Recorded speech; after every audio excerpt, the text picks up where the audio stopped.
Broadcasting from the Paddock Mall Studios, this is WOCA, Ocala, Gainesville, The Villages, 1370 AM, 96.3 FM, The Source. Auto repair with personal care. We know what we're talking about. Matt Gibbs and the guys over at Sunrise Automotive will treat you right. We'll treat you right. 6 minutes after 10 o'clock. Thank you for tuning in. Matt Gibbs is here from Sunrise Automotive. If you have a question for Matt about the noise you are hearing in your car when you step on the brake or when you accelerate or, when you start it or anything, if you've got a problem with your car, call Matt. He might be able to answer a question that might ease your mind, or maybe you might want to just take the car down to Sunrise Automotive. The location is 1800 Northwest 10th Street. And if you're just fed up with that car, you want a new one, Matt's got a bunch of good used cars over at Crossroad Auto Sales. Both locations are in the same location, both businesses, I should say, 1800 Northwest 10th Street. And right now, Matt's here, 622-9622, if you want to speak to Matt right now. Hey, Matt. Hi. I gave you some reading material there. Yeah, you did, Larry. You did. Messed me up this morning. It was an article about, what was it called again? The worst cars? The worst cars ever made. And they give a reason why they are including it in the worst cars ever made, right? Yeah, and I'm looking at the worst car ever made. The very first one. And do you agree with it? It looks like a Volkswagen, but it's a Chevy, right? Yeah, that's actually a pickup truck. Oh, that is? Yeah. Oh, wow. From the front, it looks like a Volkswagen Bug. It kind of does. Yeah, that's not a very good picture. Okay. So what is it? What is it? It was a 2004 Chevy SSR. Do you agree with it being a bad car, a bad vehicle? Yeah, I mean, I don't know if it was one of the worst things Chevrolet ever did. I mean, I see it. I'm looking through the list, and there's another Chevrolet in there. It's a 19. The Vega's in there. That was a mistake. Then the 1980 Chevy Citation. That Citation. That was a mistake. What was wrong with it? I mean, it's not. We're not just talking about the look, right? We're talking about the engine and everything else. Yeah. It was just. I can't see why this car actually made the first. The first. Oh, that was not as bad as you know. No, it's not as bad as some of the other things. At least that car kind of had some uniqueness about it. It was just different. By the way, the name Citation just always struck me as weird. Like, why would you call a car a Citation? That's what you get when you're speeding. You get a citation. Yeah, but you weren't going to get a speeding ticket in a citation. That was for sure. Unless you were going downhill or something. Is that right? No, it didn't go fast? It would break. Would it break the speed laws? Yes, it would break the speed laws, but oh my goodness. And who made the citation? It was a Chevrolet. So. All right, you have a phone call. Good morning, you're on the air with Matt. Yeah, good morning. The Chevy Vega was probably the worst thing that they ever made. I mean, that engine was a dog. It leaked from every possible orifice that it could leak from. Yeah, that's on the list too. We got the Chevy Vega on here too. All right. Yeah, now, on the other hand, the 1960s Chevy Novas, you couldn't kill them. I was going to say, don't you put that car on this list. No, that was a great little car. I had a 70 Nova. Good day. Thank you. I had a 70 Nova. I have fond memories of it. Was it a good car? I don't remember it being bad to me. Yeah, that was a nice car. That car's being restored. Was yours a 4-door or 2-door? Oh, my gosh. I don't remember. I'm not sure. Even the 4-doors are getting restored. Is that right? How crazy is that? So I have a story about it to share with you. So at that time, I was a kid, and I lived in Rainbow Lakes Estates, and the trip to the Springs Theater here in Ocala was 22 miles. Yeah. And I went to the movie at the Springs Theater, and about 11 miles back home in the middle of the night, my car was overheating. I mean, bad. I mean, bad. And the guy I was riding with said, "You're going to have to stop. The thing's going to blow up." I said, "Where am I going to stop? There's no place to stop." So we went another 7 miles, I guess. I wasn't quite home yet. And there was a gas station in the front of Rainbow Lakes Estates. And I poured water all over the engine. He said, "You're going to bust it. Everything's not going to work." But you know, Matt, it worked. Nothing broke. It cooled down. I was able to put water in it. It started right up. So that was a good car. That was a great car. Yeah. Yeah, I didn't. I violated all the rules and it still worked. Violated all the rules. And you can and I can see you violating all the rules. Well, I mean, in the middle of the night on that Highway 40 between Dunellen and here, it was dark. There was nothing there. I have a customer that is actually a very good customer of ours today, but the way I met this customer was he was driving down 27, and he has a horse farm way out west on 27, and he had a Dodge pickup truck. Well, he made it all the way to the front of my store when it finally stopped. Oh, my gosh. So we went out there and we just kind of looked. And so we pushed it off the road and got it up in the shop. Well, the water pump had literally broken in half. It was in pieces. Oh, my gosh. So the fan was still connected to the pulley on the water pump, and it was all just laying down at the bottom of the. So this thing didn't have no water flowing, and it got real hot, and it literally stopped running. So when we went out there, I turned the key, and it just go click, click. Just the engine was locked up. Right. So I told him, I said, everything is too hot, and we're not going to mess with it tonight. We'll deal with it in the morning because it was late in the afternoon.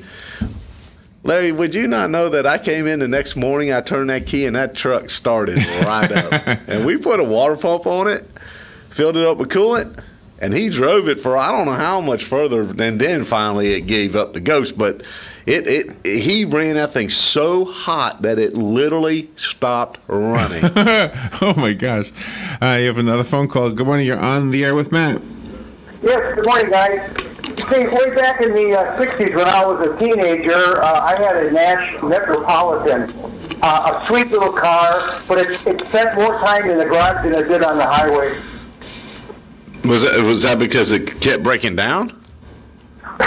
Yeah, any kind of a problem you could imagine that I had with that car, And it was easy on gas. Of course, gas back in those days was like 20 cents a gallon or whatever. But it was just it just had one problem after another.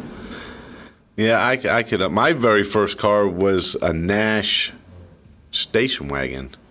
What did that look like? It was ugly. It was ugly. I don't think it's on that list. No, it's not, but it was ugly. But the question I've got is I bought the car new in 2012, and I only got 35,000 miles on it. What do you recommend for transmission change on that? What kind of car is it? The Buick Enclave. Oh, yeah, you're good for 60,000 miles.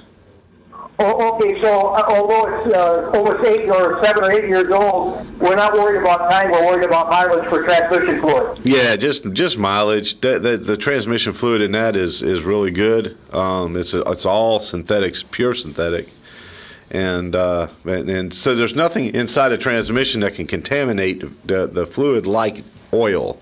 Like oil, we can get fuel in there and we can contaminate and break it down. That's why time is of an issue, not just mileage. But with your transmission, you'd be good to go. And then just make sure that when it's time to service that transmission, make sure that they put the fluid back in it that's supposed to be in there. It's so important.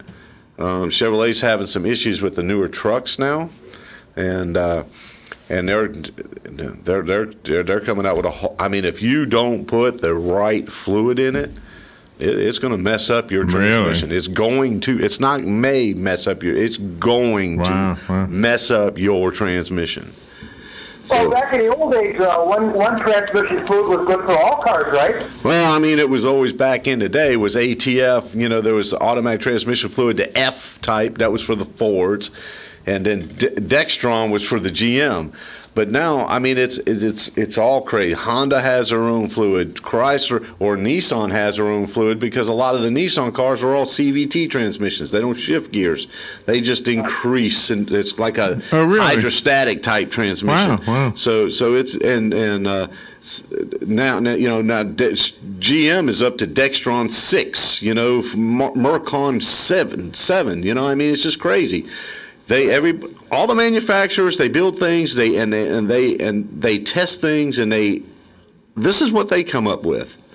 And so this is, this transmission that has been created and built by Ford or Chrysler or G or Japanese, the Toyotas and the Nissans, them guys, this is what they want in their stuff. Mm-hmm. I'm an advocate. Put their stuff in their stuff. Yeah, whatever they say. Yeah. Put their stuff in it. Say, Matt, back in those days, way back, all the transmission fluid used to be whale oil. Is that right? Whale oil. Well, the whale oil was actually for like an additive and rear ends and additives and transfer cases and stuff like that. But yeah, we're not going to call it whale oil anymore because we might get in trouble if we call it whale oil. It's basically all synthetic stuff now. But that was the. I don't know if there was really truth to that. I wasn't privy to that information. Is all I know is I walked into, growing up, I'd walk into parts department and say, hey, I need this fluid to do this, and they hand it to you. And I didn't see where it said whale oil on the bottle. Okay, so you're saying 70,000 miles then, okay? Say it again? You're saying 70,000 miles I should have it changed, right? Yeah, here we go back to, we live in Florida. Everybody understand, we live in Florida. We live in extreme driving conditions, extreme. So just look in your owner's manual. Look up, they'll have, the service maintenance schedule for normal driving conditions, and then it'll be for extreme driving conditions. We are extreme driving conditions. Would you say it's more extreme than being up north in zero weather? Yeah, they consider what we go through as more extreme than what they go through up north. Okay, thank you very much. Thank you. So if I ever went to you and I needed some whale oil in my rear end, and I said, well, I can handle that myself, I might completely misunderstand what you meant. Why is my car not running right? Well, you need some whale oil in your rear end. That's right. That would be crazy. Wouldn't it be crazy? Can you imagine going home? Honey, what happened to the car? I had to get some whale oil put in my rear end. Come on, that doesn't even sound right. No, it sounds horrible. It just doesn't sound good at all. We could get in trouble on this show for saying stuff like that, Larry. Yeah, I want to give you something. Okay. It's in case you see somebody passed out having an opioid overdose. Oh. Does that ever happen in your neighborhood? Okay. Not lately. But the guy who gave it to us is from the centers. He gave me 2 of them. He said, give it to somebody who you think might be in a place where he might or she might see somebody getting an overdose, having an overdose. Okay. He said it won't hurt them if that's not what they're overdosing on. But if they're overdosing on opioids, it'll undo the problem. Yeah. Yes, this could be a very vital part. That's $110, that little box. Whoa. I might just go do some opiates just see if it works. I think there's 2 in there too. I'm not sure. Yeah, 2-pack. It says 2. Okay, and it. Well, I can see. You might save somebody's life. Well, what happens if it expires July of 2020? Then you better call him and get another one. He gave it to us for free. Oh, that's cool. But he said it sells for $110, so I don't know. I don't know if I saw someone overdosing, is the first thing that's going to come to my mind going to be? It might. Yeah, it could be. Or the first thing would be call 911, and maybe that person would say, "Do you happen to have any? What's that called again? Narcan. You have any of that? Yeah. And I got some in my toolbox. I keep Narcan in my toolbox. Right Doesn't everybody keep right next Narcan? to the whale oil? Yeah, right. Yes, right next to the whale oil and the Tylenol. I do have one of those survival knives, and it's even got the thing where you can stitch up if you cut yourself. And but I could imagine. I mean, you're on a main street, so I'm imagining once in a while somebody might be stumbling down the street over there that passes out. Have you ever seen somebody pass out over there? Not. I saw someone. I was driving 441. Yeah. Okay, you remember? Okay, and I was heading south, and they got where the train track is, the bridge. The yeah, train track, yeah. Right there, some lady was walking. No, fell over. And you stopped? Did you stop? I stopped. Yeah. And it was hot. She was hot. It was hot. Okay, she was hot and it was hot. It's 2 different things. Well, no. It was hot. Boy, this show today is really going in a different direction. It was hot outside. It was very hot. She passed out from the heat? She was quite not. She had a rough. Do you know life. when Dr. Fakori was doing a show here, Dr. Riyad Fakori? He came in late to his show because there was an accident on the boulevard when we were over there. And he actually had to put a tourniquet on the guy's leg. He would have bled to death. He was in the right place at the right time. He's a doctor and knew what to do. Yeah, that's cool. Wow. Yeah. So you never know. You might be in the right place at the right time. You never know. It's like James Bond. James Bond always got everything he needed before the movie started, at the beginning of the movie. Right, yes, he did, didn't he? He got that. By the time the movie ended, he used every one of those little tools. Yeah, watch. Right. So that's going to be you. You've got something you need, and it's one of the things you hope you never use. Right, I was going to say, this is something I hope I never have to need. Yeah. But if you do, you never know. Might be. It might save someone's life, right? That's what he says. Because people are He dying. asked me the same question. Have you ever seen somebody pass out outside the window here? I said, no. Somebody pass out. No? I've never seen it. But, I don't want to make fun of it because it could happen. That's right. Yeah. No, it really could. And this is good to have in my collection of tools. This is a tool. Yeah, I know it's being silly, but it is serious. No, it is. So on the list of the worst cars ever made, was there any you disagreed with? No. No, really. Some of these cars I don't even know what the heck they are. I know, I never heard of them. Like what was the one I named? There's a three-wheel car. The Trident. You were talking about the Trident. Yeah. That looks crazy. The three-wheel car. Yeah, no. There's actually a Davis D2. That was a three-wheel car. There's actually a couple of them. And I PT Cruiser. Now a lot of people like the PT Cruiser. You don't like it. Well, what was a lot wrong of with it? people like the style because the PT Cruiser is kind of like the pioneer. That's one thing about Chrysler. They've always been pioneers of things, and the PT Cruiser was almost that first retro kind of look. It did have that look. It had that retro feel about it. Yeah. And I think they're the ones that actually got a lot of that retro stuff started. Then they got like the Prowler in here. The Prowler was actually a really cool looking car. It was just, and it says it was pitifully underpowered, and it was. You could only get it with a 4-cylinder. Wow. And it's such a cool looking car, and you can only get it with a 4-cylinder. Come on, y'all, Chrysler, come on, we want to go. And then it's like, and then some of these cars, whoo, boy, like a Yugo. Wow, there you go. That took the biggest. That was the last one is the Yugo. If you got that in a 4-door, it was a WeGo, but this is a 2-door, so it's only a Yugo. Oh my God. So yeah, there was some cars in here that were kind of pitiful. All right, you have a phone call. Good morning. You're on the air with Matt. Yeah,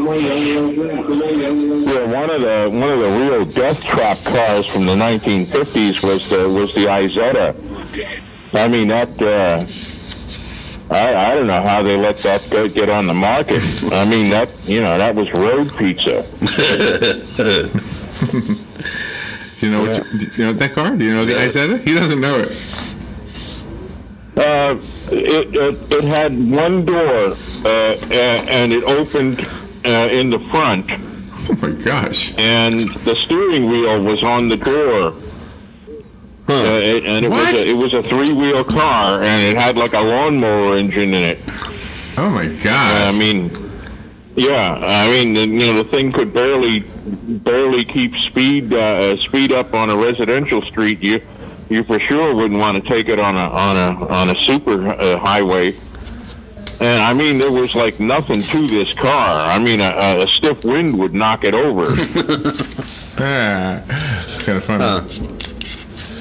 Yeah. All right. Have a good morning. You too. Thank you. Yeah. It's got the legendary. The legends of what became the worst cars ever made was like the Pinto and the Vega. And but everybody, the a lot Pacer. of people had a Pinto. Well, yeah, and a Pacer. But why? Why did they have? And the Gremlin was pretty popular. Yeah. too. And why did people have? I'm these assuming cars? it was affordable. That's what I'm thinking. It was affordable, and that was back in the time when Nissan came out. It was not even Nissan at the time. It was Datsun came out with the B210, and they had them shipped over here. And here's this little car that got, 25 miles to the gallon, and then people started. Oh my gosh! They started looking at. Oh, that's what they were looking for, is a high mileage. High mileage. Yeah. Well, we didn't understand high mileage. We were all about performance and big and manly car.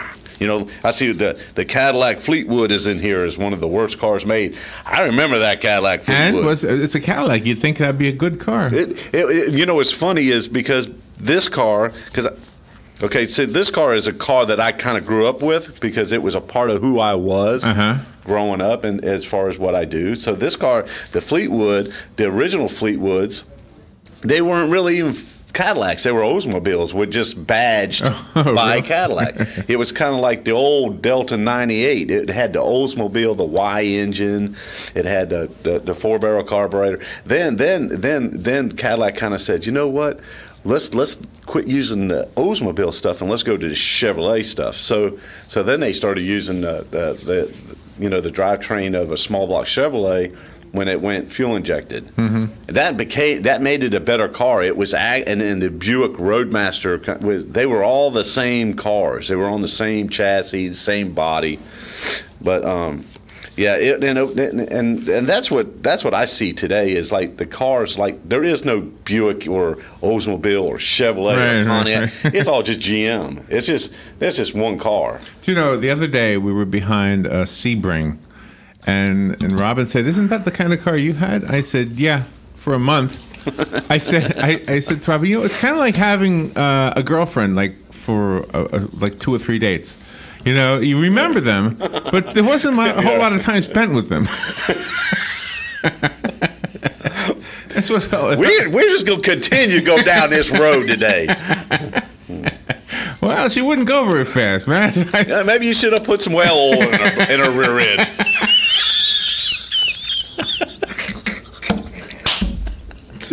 That was very wrong.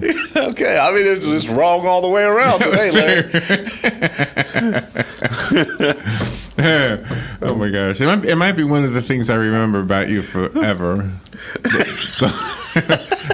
I think that goes up there with the how to break a window with the spark plug. We did it though. We can do it on this show. We can break a window with a piece of a spark plug. Yes, I know. You showed me how. But I think like if I were ever to leave this whole world here, this radio world, then I say, oh gosh, remember the days Matt used to come in and talk about whale oil in the rear end? I didn't bring up the whale oil in the rear end. You did. No, I didn't. Yes, you did.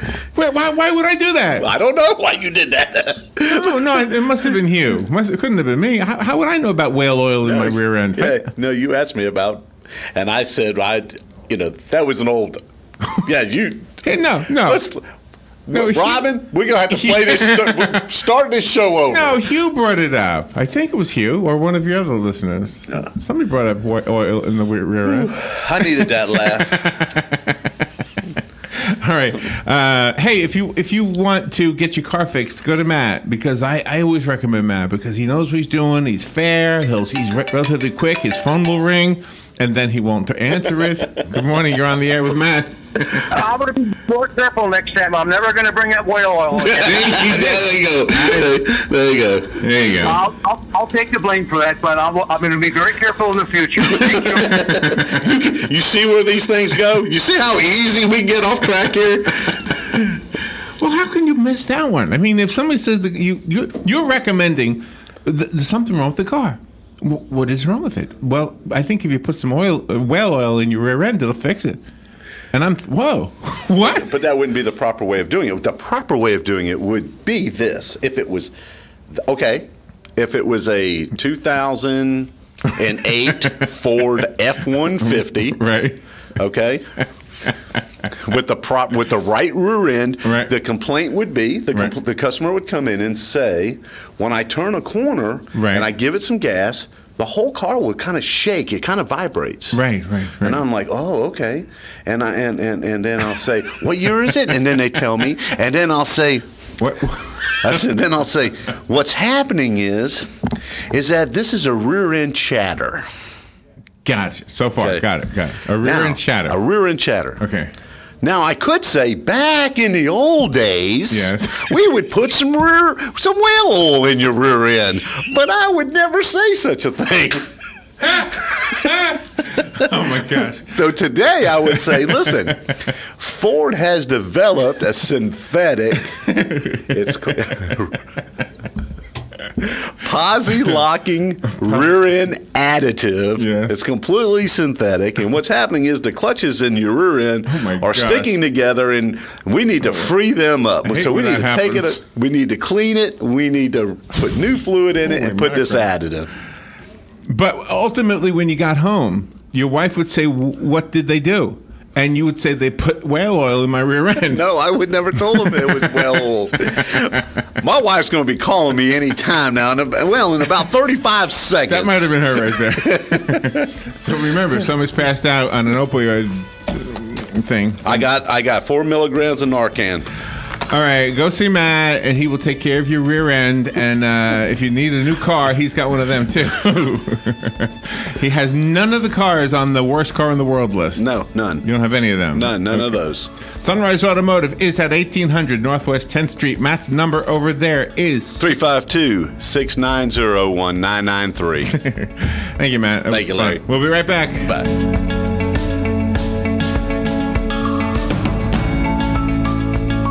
Here is your 1-minute news brief. A suspect has been arrested in Leesburg after shooting an 80-year-old man during a carjacking attempt at a shopping plaza. The victim suffered non-life-threatening injuries. A Palm Beach man who kept pigeons was electrocuted when he used a metal pole to remove one of his birds from a power line. The father of a Sandy Hook victim killed himself yesterday